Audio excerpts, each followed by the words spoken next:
we're going to say it 1,000 times, and this is why we can't do the whole video, but it's all vowels. Mm-hmm. It's all vowels. And his ability to flip up into the falsetto, into the head voice, whatever you want to call it, at a moment.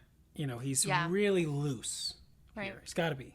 Well, and I think that's just where he hangs out. It's where he lives. It's kind of his jam. Yeah. No, for sure. Yeah. I think that I'm still intrigued at the quality of his voice. I haven't heard it that great in these recordings, but when we watched the BTS Tiny Desk, I mean, obviously that recording is really easy to hear, everyone. But I would say that if you listen to him specifically on that recording, the quality of his voice is so different than really other people I've heard in general. Like, I hadn't mentioned that I thought he might have auto-tune on, or he thought he had a vocal effect on. But I think he just has a very interesting quality of voice, and I think that has to do with his vowels. I think that has to do with singing in Korean, which is also vowels. And I think it also just has to do with the timbre of his voice. The timbre of his voice is very brassy and kind of... he's really like this. He's really close and forward and, you know, and nasal in a good way.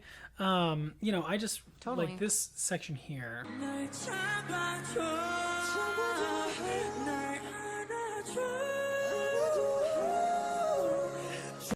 Wow. Ooh, he's really, and it's lots of air, really high and floaty.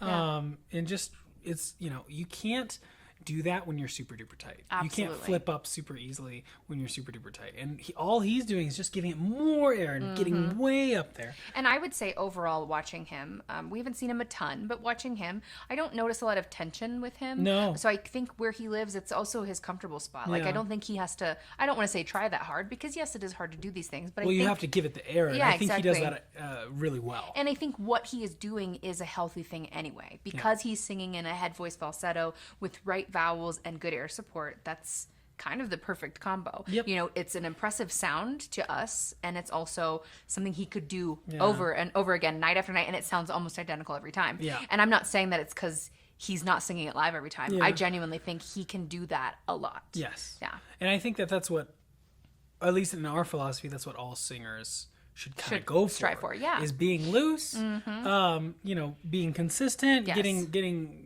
a healthy sound, getting the sound you want in a healthy way. Absolutely. All that kind of stuff. And I think he's really nailing it. Absolutely. And I think that's, you know, kind of a little bit, like you said, the nature of where he sings. Yes, totally. You know, he just kind of knows. And, you know, you were saying that it sounds like he's loose, and it's my opinion that he couldn't flip up or do the things that he does if he was super duper tight. That's true. So that's very true. You know, I think he's doing a great job. I would say that Jimin's voice is one of the most unique voices I've ever heard.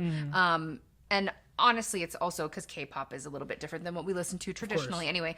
And so singing in Korean makes it more unique. But I would say his voice, specifically his timbre and his tone, is one of the most unique things I've ever heard.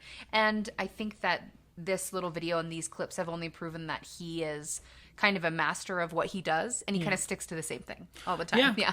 Well, and that's a good thing, I think. Absolutely. You become an expert in that. Well, yeah, we hope this video helped you